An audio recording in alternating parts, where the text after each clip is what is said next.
गोस्वामी तुलसीदास जी की एक युक्ति। सचिव वैद्य गुरु तीन जो प्रिय बोलई भयास, राज धर्म रो तीन का होई बेग ही नाश। एक राजा अश्विनी रथ को अपने महल, धन संपत्ति और रानी का अत्यंत मोह था।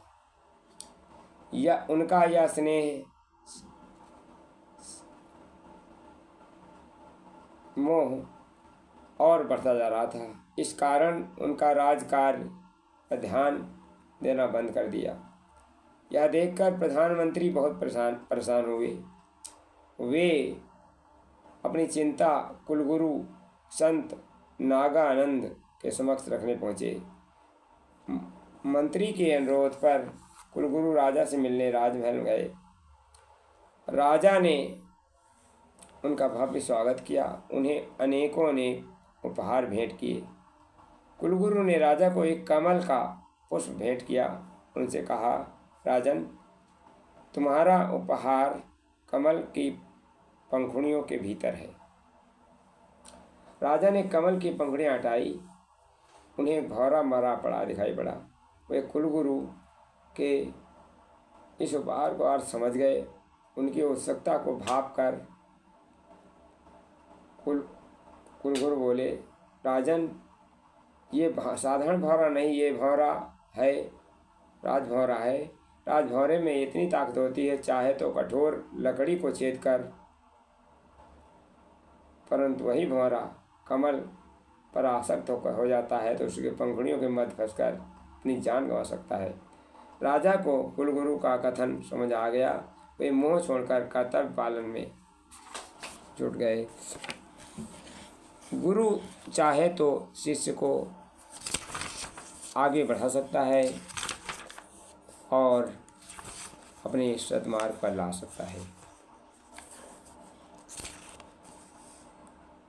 इसलिए हे मित्रों, सही रूप उभरेगा उस दिन मानव के उत्थान का, जिस दिन होगा मिलन विश्व में धर्म और विज्ञान का, धर्म और विज्ञान का, धर्म और विज्ञान का।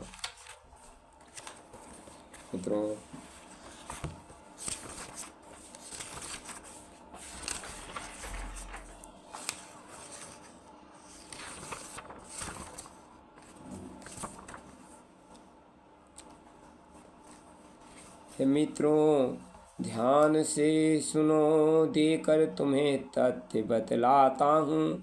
सर्व धर्मशास्त्र जो कहते हैं वे मर्म तुम्हें समझाता हूँ। मेरे देश के नवयुवकों, तुम सब ध्यान से सुन लो। जो कहता हूँ उसकी महिमा तुम उसको मन ही मन गुन लो। जो माता पिता और गुरु पूजे जाते उस घर को मंदिर कहते हैं। है धरती का स्वर्ग और देव वहीं पर रहते हैं। है जन्मदाता वे ही अपने, वे पालन पोषण करते हैं। बच्चों की सुविधा देने में वो स्वयं दुखों को सहते हैं। माता पिता गुरु को जिस घर होता है सम्मान, स्वयं लक्ष्मी रहती वहीं वह घर स्वर्ग समान। धन्यवाद।